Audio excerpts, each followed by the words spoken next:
The talking drums had always told stories in Ibadan, tales of warriors, gods, and lovers who dared to defy fate. But none were as tragic as the story of Adeola and Femi. Adeola was the kind of woman poets wrote about. Her beauty was like the morning sun rising over the hills of Oke Ado, warm and full of promise. Her skin was as smooth as fresh palm oil, and her smile could make even the elders forget their sorrows. But it wasn't just her beauty that captured hearts. It was the fire in her spirit. Adeola was the daughter of Chief Ajibade, one of the most powerful men in the land. Yet she had never been one to simply follow orders. Femi, on the other hand, was born into music. He was not a prince, not a warrior, not a man of wealth, but when he played the gangan, the talking drum, even the gods listened. His hands could summon laughter, sorrow, love. He could make a woman fall for him without saying a word. But there was only one woman he ever played for, Adeola. They met during the Oro festival when the moon was high and the spirits of the ancestors were said to walk among men. The village was alive with dancing, the air thick with the scent of burning incense and roasted yam. Femi had been playing the drums, his eyes closed, lost in the rhythm. When he opened them, she was there, staring at him from across the fire. He had heard of her. Everyone had. The chief's daughter. The one who would marry a man of great wealth. One who would be kept in the finest wrappers, adorned with coral beads, and never know hardship. Yet, that night, she danced. Not with a man of wealth, but with him. It started with a stolen moment beneath the Iroko tree, where she whispered her name, and he traced his fingers over her palm as if reading her fate. It grew in the late nights by the river, where she listened to his dreams, and he kissed away her fears. It became a love that burned like fire, consuming everything in its path. But fire does not burn without consequences. When whispers of their love reached Chief Ajibade's ears, his rage was like thunder. He had already accepted the bride price of Chief Olumide, a ruthless, powerful man with 3 wives, and a reputation for breaking anything he could not control. To him, Adeola was not a woman. She was property, another jewel to add to his crown. The chief called for Adeola. He looked at his daughter, the fire still burning in her eyes, and told her that love was for women who had no destiny. "You are not a poor man's wife," he spat. "You are the daughter of a king." Adeola's mother wept in silence, knowing too well that her daughter's fate had already been sealed. Femi was warned. The elders told him love was a dangerous thing when it belonged to the powerful. But he was young and he was in love, and he believed that love could conquer anything. They made a plan. Run. Leave before the wedding. Disappear before Chief Olumide could claim her. They would meet by the Osun River at midnight, where the goddess Osun herself would bless their love. But fate had other plans.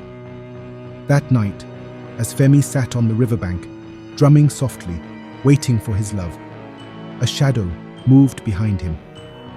A cold hand gripped his shoulder. And then, Femi felt the cold grip tighten on his shoulder and he froze. His heartbeat pounded like the drums he had played all his life. But this rhythm was different. It was the rhythm of fear. He turned slowly, only to see Chief Olumide's guards, their faces hidden in the dim moonlight.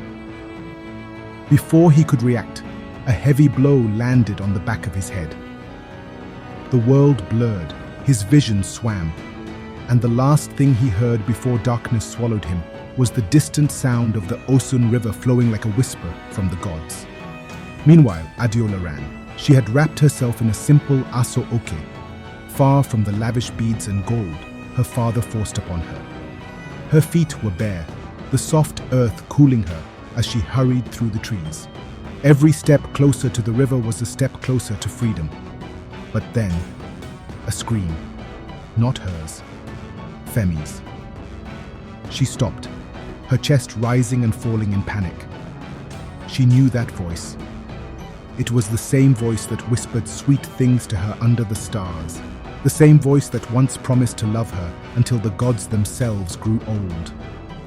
Now, it was filled with pain. She didn't think. She ran toward the sound. When she reached the clearing near the river, she saw them. 4 men.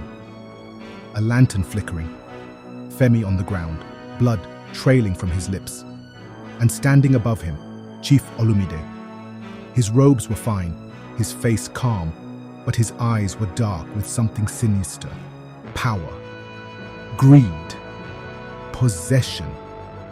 Adiola let out a strangled sob, rushing toward them, but 2 guards grabbed her arms, holding her back. She fought, kicked, screamed, but they were stronger. Femi lifted his head weakly, his eyes finding hers in the dim firelight. He smiled, not because he was not in pain, but because even in this moment, seeing her was enough. Why? Adiola choked out, her voice breaking. Let him go. Please, I will do anything. Chief Olumide chuckled, stepping closer. You already belong to me, my dear, he murmured. You were promised. And yet, you chose a drummer, a man with nothing to his name but noise. Adiola struggled harder, but the guards held firm. Chief Olumide crouched beside Femi, lifting his chin with cruel amusement. Tell me, drummer boy, he sneered, what will you play for me now? Femi coughed, his breaths uneven. He looked past the chief, straight at Adiola. And then, he began to tap his fingers against the earth. A rhythm, soft at first, weak but familiar. The same rhythm he played the first time they met.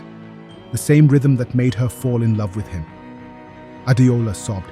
Please, she begged. I will marry you, Chief Olumide. Just let him go. But the chief shook his head. No, my love. This is about respect, about obedience. He looked at his men. End this. Adiola screamed as the blade sank into Femi's chest. The drums stopped. Femi's hands fell limp. His breath stilled. His song ended. For a moment, there was silence. Then the heavens roared. The wind howled. The trees swayed violently. The Osun River rose, as if responding to the injustice of what had just happened. The lanterns flickered and died, plunging the clearing into darkness. Adiola fell to her knees, her sobs lost in the raging wind. Her love, her future, gone. But something else had awakened. From the river, a glow emerged, golden, ethereal, otherworldly. The wind whispered a name, Osun. Chief Olumide took a step back, his confidence faltering. What is this? He muttered. The goddess of the river had heard. Adiola felt the pull before she even realized what was happening. A voice, soft and sweet, calling her name from the waters, promising peace, promising justice. Slowly she stood. She walked toward the river, her tear-streaked face calm now, as if she understood what needed to be done. The guards called after her, but they did not dare stop her. Chief Olumide watched, confused, unsettled. When Adiola reached the water's edge, she turned one last time, her eyes finding Femi's lifeless body. Then, she stepped into the river. The golden light swallowed her whole, and just like that, she was gone. Chief Olumide stumbled backward. The wind had died. The night was silent again, but something had changed. The river had claimed what was stolen, and it would never forget. In the years that followed, the village told the tale. Some said that on quiet nights, when the wind rustled through the trees, you could still hear the sound of a drum playing softly near the Osun River. Others swore that a woman in white could sometimes be seen standing at the river's edge, her eyes filled with sorrow. But one thing was certain. When the drums stopped beating, love never truly dies. Years passed, but the story of Adeola and Femi was never forgotten. The elders whispered it to children by the fire. The drummers played their lost rhythm during festivals, a silent tribute to the love that defied fate. The Osun River, once just a flowing body of water, had become sacred. A place where lovers prayed for eternal love, and where the broken-hearted came to weep. Some say that on the night of the Oro festival, if you listen closely, you can hear the faint sound of a drum playing softly near the riverbank. Others claim that when the moon is full, a woman in white stands at the water's edge, looking toward the village, waiting for something or someone. But one thing is certain: love never truly dies. Femi's music still lingers in the wind. Adeola's spirit still walks among the waves. Their love was stolen. Their story was cut short. But their legend, that will live forever. If this story moved you, made you smile, or even gave you chills, don't forget to like, comment, and subscribe for more unforgettable tales. Who knows? Maybe next time we'll tell another story, one that ends differently. Share this with someone who believes in love. See you in the next story. Movie Magic.